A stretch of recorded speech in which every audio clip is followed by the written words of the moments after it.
अस्सलामुअलैकुम दोस्तों, आप देख रहे हैं इंफॉर्मेटिव वीडियोस। दोस्तों, जब आप हैकर का नाम सुनते हैं तो आपके जहन में क्या आता है? ज़रूर कोई ऐसी ही मशहूर तस्वीर आप इमेजिन करते होंगे जो हमारा डाटा चुरा लेती है। सच तो ये है कि टेक्नोलॉजी की तरह हैकिंग भी एक खौफनाक हद तक खौफनाक और फिर भी इंतहाई दिलचस्प मौजू में तब्दील हो गई है। दोस्तों, हैकिंग सिस्टम की वजह से कंपनियों और सार्फिन को हर साल खरबों डॉलर का नुकसान होता है। सीपीओ मैगजीन के मुताबिक 2021 तक हैकिंग हमलों की वजह से मजमूई तौर पर $6 ट्रिलियन का नुकसान उठाना पड़ा। दोस्तों, जदीद टेक्नोलॉजी की वजह से हमारे बहुत से काम आसान हो गए हैं, लेकिन साइबर क्राइम का ज़्यादातर मसला इंटरनेट की इन्हीं खसूसियात से पैदा होता है जिनसे हम फ़ायदा उठाते हैं।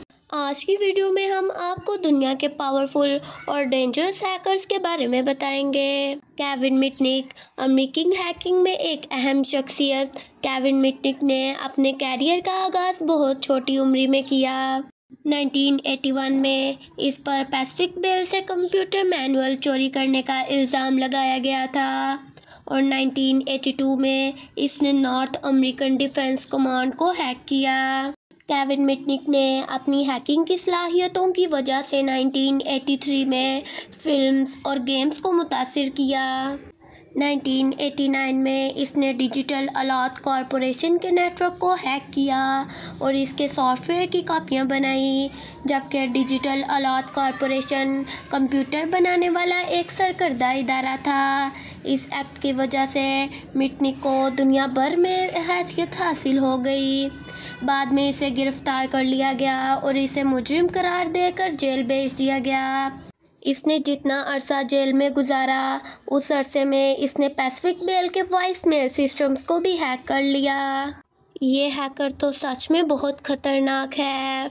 अलेक्से बेलन। दोस्तों, अलेक्से बेलन को M4G के नाम से जाना जाता है। वीडियो गेम सर्विसेज, इसराइल में मुकीम क्लाउड कंप्यूटिंग सप्लायर और ICQ वेबसाइट को हैक करने में अलेक्से का बड़ा हाथ था। अलेक्से ने अपनी हैकिंग स्किल की वजह से लोगों का डाटा चोरी किया और उसे ऑनलाइन फ़रोख्त करना शुरू कर दिया। 2011 तक बेलन को कानून नाफिज करने वाले इदारों की तरफ से दुनिया के सबसे खतरनाक हैकर्स में से एक समझा जाता था और 2012 तक वो सरकारी तौर पर अपने जुराइम के लिए मतलूब था। 2013 से 2016 तक बेलन ने 700 मिलियन अकाउंट से डाटा हैक किया और चोरी किया। 500 मिलियन याहू से और 200 मिलियन दूसरे ज़राए से हैक किया और ये सब कुछ इसने रूस के FSB कंपनी के कहने पर किया। अलेक्से का मौजूदा ठिकाना अभी तक किसी को मालूम नहीं है, हालांकि वो आखिरी बार रूस में पाया गया था।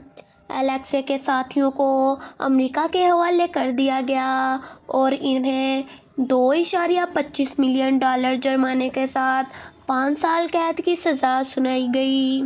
जोनाथन जेम्स उर्फ कॉमरेड का इस्तेमाल करते हुए जोनाथन जेम्स ने कई कंपनियां हैक की। न्यूयॉर्क टाइम्स के मुताबिक जेम्स की हैकिंग स्किल का पता इस वक्त लगा जब इसने अमेरिका के महकमा दफा के कंप्यूटर्स में हैक करना था। इससे भी ज़्यादा अजीब बात यह है कि जेम्स की उम्र उस वक्त सिर्फ 15 साल थी। PC मैक के साथ एक इंटरव्यू में जेम्स ने इस बात का इतराफ़ किया कि वो जुज़वी तौर पर किताब द कुकूज़ एक्ट से मुतासिर हुए थे। जेम्स को 2000 में गिरफ्तार कर लिया गया और इसे 6 माह के लिए नज़रबंद की सज़ा सुना दी गई और कंप्यूटर के तफरीही इस्तेमाल पर भी पाबंदी आयद कर दी गई। प्रोफेशन की खिलाफ वर्जी की वजह से जेम्स को 6 माह जेल में गुजारना पड़ा। जोनाथन जेम्स साइबर क्राइम कवानीन के खिलाफ वर्जी के जुर्म में सज़ा पाने वाले कम उम्र तरीन शख्स बन गए। 2007 में एक डिपार्टमेंट स्टोर को हैक किया गया और बहुत से सार्फिन की मालूमात चुरा ली गई। शवाहिद की कमी के बावजूद हकाम को शुबा है कि जेम्स इसमें मुलव्विस हो सकते हैं।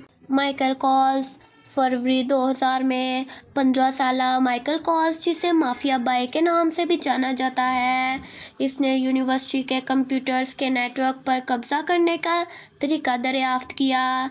इसने अपनी हैकिंग स्किल की वजह से इस वक्त के नंबर 1 सर्च इंजन याहू को ख़राब करने के लिए अपने स्किल्स को इस्तेमाल किया। एक हफ्ते के अंदर कॉस ने DLAE, CNN और अमेज़न को भी डिस्ट्रीब्यूटेड डेनिटल ऑफ सर्विसेज अटैक का इस्तेमाल करते हुए नीचे लाया, जिसने इनकी वेबसाइट्स को क्रैश कर दिया। साइबर क्राइम्स के सरमायाकारों और इंटरनेट के हामियों के लिए कॉस की वेकअप कॉल सबसे ज़्यादा परेशान कुन थी। माइकल कॉस दुनिया की बड़ी बड़ी वेबसाइट को चुटकियों में ही हैक कर लेता था। केविन पोल्सन दोस्तों 1983 में इसने डॉग डेंट का इस्तेमाल करते हुए पेंटागन के कंप्यूटर नेटवर्क को हैक कर दिया। अगरचे वो बहुत जल्दी ही पकड़ लिया गया, हुकूमत ने पोल्सन के खिलाफ मुकदमा न चलाने का फ़ैसला किया क्योंकि वो इस वक्त नाबालिग था। इसके बजाय हुकूमत ने इसे एक वार्निंग के साथ छोड़ दिया था। पोल्सन ने इस वार्निंग पर ज़्यादा तवज्जो न दी और अपनी हैकिंग जारी रखी। 1988 में पोल्सन ने एक वफाकी कंप्यूटर को हैक किया और फ़िलिपाइन के मौजूद सदर से मुतल्लिक फ़ाइलें खोदी। जब पुलिस ने इसे दरियाफ्त किया तो ये पुलिस से बचने के लिए ज़मीन के नीचे चला गया। पोल्सन को जल्द ही गिरफ्तार कर लिया गया और 3 साल तक कंप्यूटर इस्तेमाल करने से रोक दिया गया। ये थी हमारी आज की वीडियो। उम्मीद है आपको वीडियो पसंद आई होगी। मिलते हैं अगली वीडियो में, तब तक के लिए अल्लाह हाफिज़।